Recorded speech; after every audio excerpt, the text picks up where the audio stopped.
Susie, I love you. I'd do anything for you.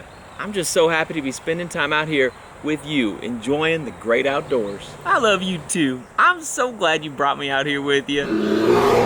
George, what was that? That's a bear. Sounds close too. I bet he smelled us. A bear? What should we do? Why are you putting your shoes on, George? You can't outrun a bear. I don't have to outrun a bear. I just have to outrun you. George! Your cooking sucks, by the way!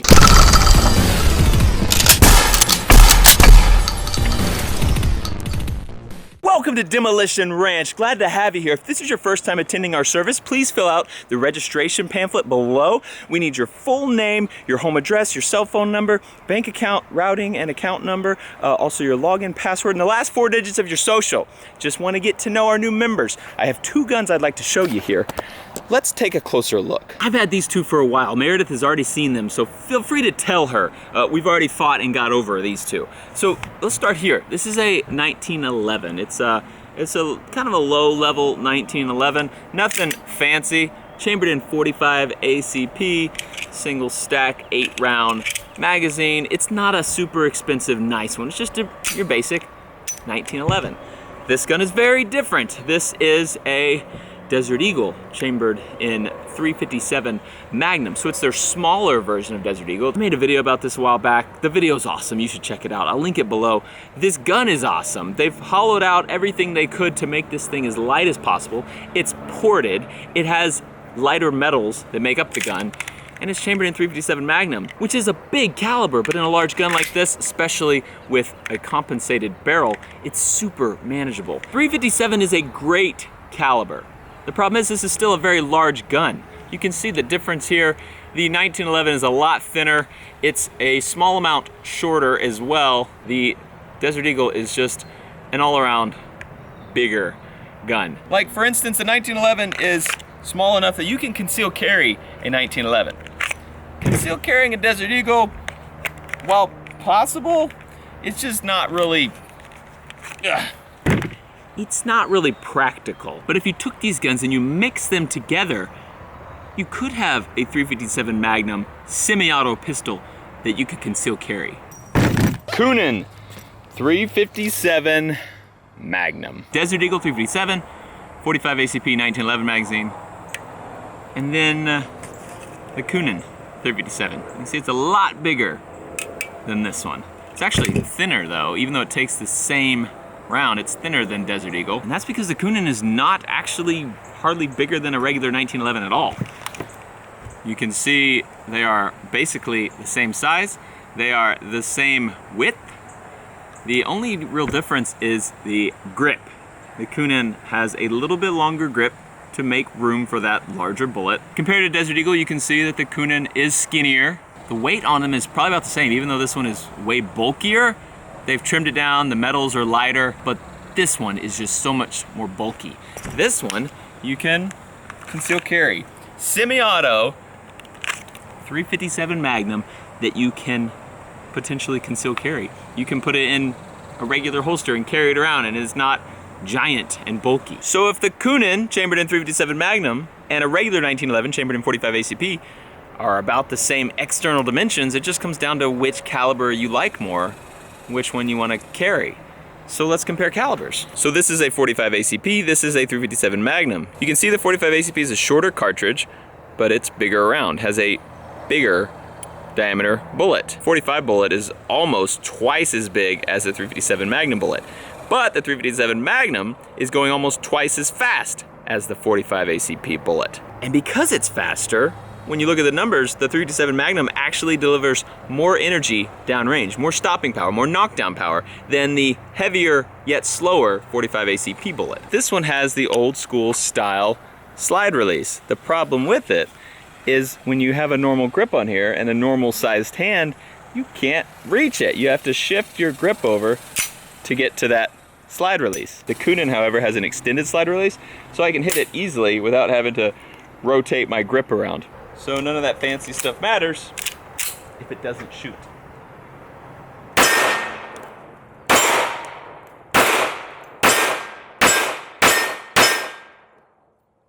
Woo! It actually kicks way less than I thought it would kick. I was used to that Desert Eagle, and I thought this being a smaller gun and not compensated, it's gonna kick a lot, but it really doesn't. Let's compare it to the 45 ACP. The 45 ACP first, and then we'll shoot 357 Magnum. Do a few slow shots, and then we'll empty it.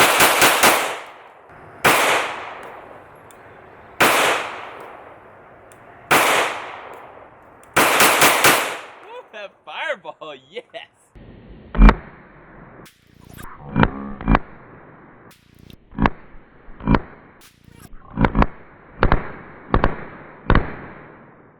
The sun went behind a cloud, so while it's back there, I'm gonna get a few more fireball shots.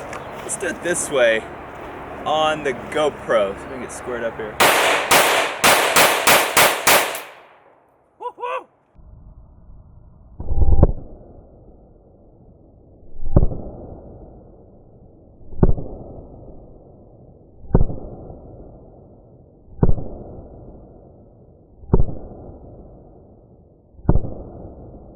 It looks like the 357 is the winner there, and not by a ton, but it does kick less, and you can really feel it too. You can feel it kicking less.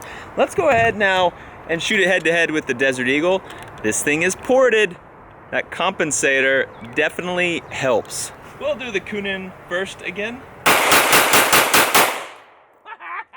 And now the Desert Eagle.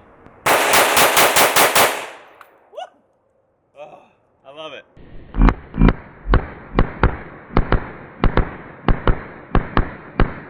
I couldn't really tell a difference, and I don't really need to tell a difference because they're both awesome. It's not like I'm trying to pick a bad gun. They're both freaking awesome. So they're pretty much the same. The compensator probably made it a little more tame, which would make sense.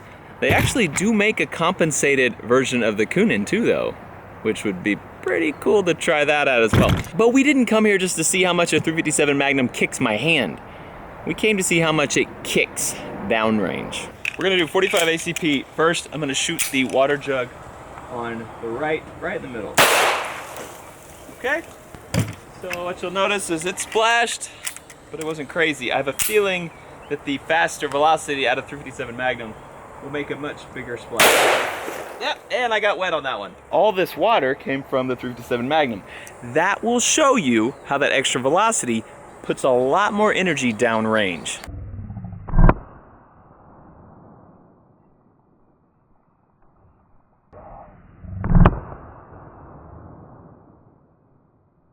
.45 ACP in, out. The exit hole is little. 357 Magnum just split the thing wide open. It's a similar premise to someone using a .22 long rifle as a rabbit or squirrel gun. It's a small caliber bullet used for small game. But if you make that small caliber bullet go much faster, it creates a lot more damage. The military uses a .22 caliber bullet shot out of their AR-15s. It's just going much faster. Okay, I kind of want to see what 357 Magnum close range would do to a watermelon. You guys want to see that? Oh man. It's gonna suck. Gross. I kind of liked it.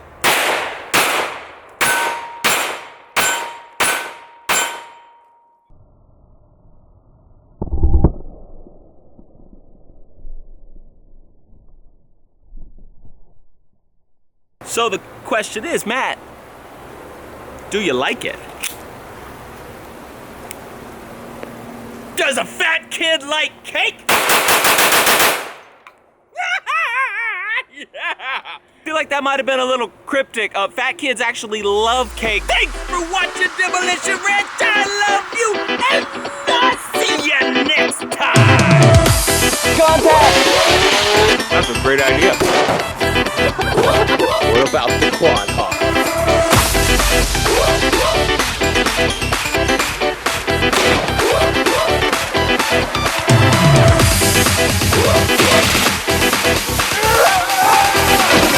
Don't move! Bobby?